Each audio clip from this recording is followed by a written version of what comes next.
قوم امیر علیہ السلام نہج البلاغہ۔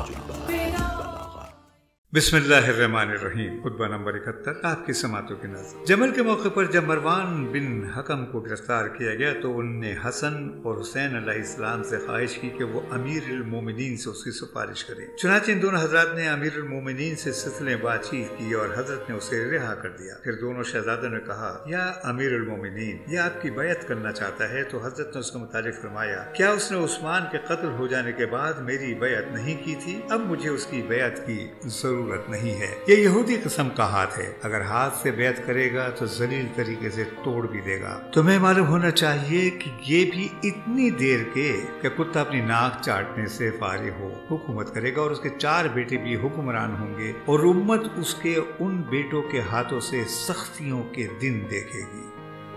خطبہ نمبر 72، آپ کی سماعتوں کی نظر۔ جب لوگوں نے عثمان کی بیعت کا ارادہ کیا تو آپ نے فرمایا، تم جانتے ہو کہ مجھے اور اسے زیادہ خلافت کا حق پہنچتا ہے۔ خدا کی قسم، جب تک مسلمانوں کے امور کا نظم و نسق برقرار رہے گا اور صرف میری ہی ذات ظلم و جور کا نشانہ بنتی رہے گی، میں خاموشی اختیار کرتا رہوں گا، تاکہ اس صبر پر اللہ سے اجر و ثواب طلب کروں اور زیب و زینت اور عیاشوں کو ٹھکرا دوں جس پر تم مٹے ہوئے ہو۔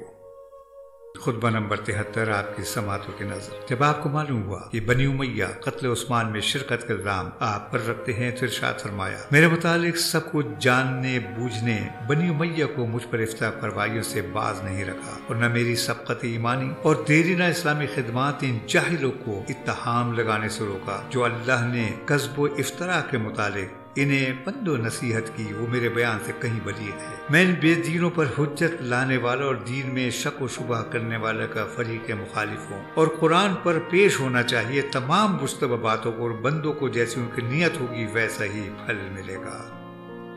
خطبہ نمبر 74، آپ کی سماعتوں کی نظر۔ خدا اس شخص پر رحم کرے جس نے حکمت کا کوئی کلمہ سنا تو اس گرہ میں باندھ لیا، ہدایت کی اسے طرف بلایا گیا تو دوڑ کر قریب ہوا، صحیح راہ کا دامن تھام کر نجات پائی، اللہ کو ہر وقت نظروں میں رکھا اور گناہوں سے خوف کھایا، عمل بے رہا پیش کیا، نیک کام کیے تو ثواب کا ذخیرہ جمع کیا، بری باتوں سے اجتناب برتا، صحیح مقصد کو پا لیا، اپنا اجر سمیٹ لیا، خواہشوں کا مقابلہ کیا، امیدوں کو جھٹلایا، صبر کو نجات کی سواری بنا لیا، موت کے لیے تقوی کا ساز و سامان کیا، روشن راہ پر سوار ہوا، حق کی شاہراہ پر قدم جمائے، زندگی کی مہلت و غنیمت جانا، موت کی طرف قدم بڑھائے اور عمل کا زاد ساتھ لیا۔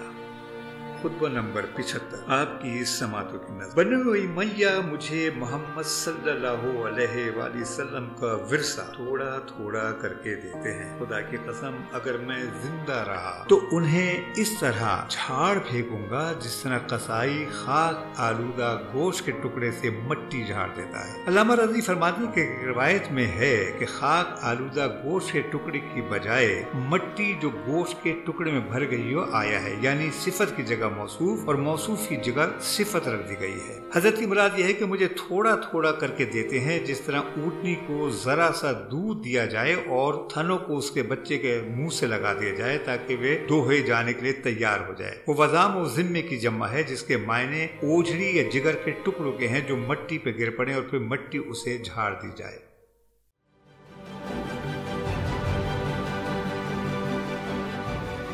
عکس، سچائیوں اور حقائق کا عکس۔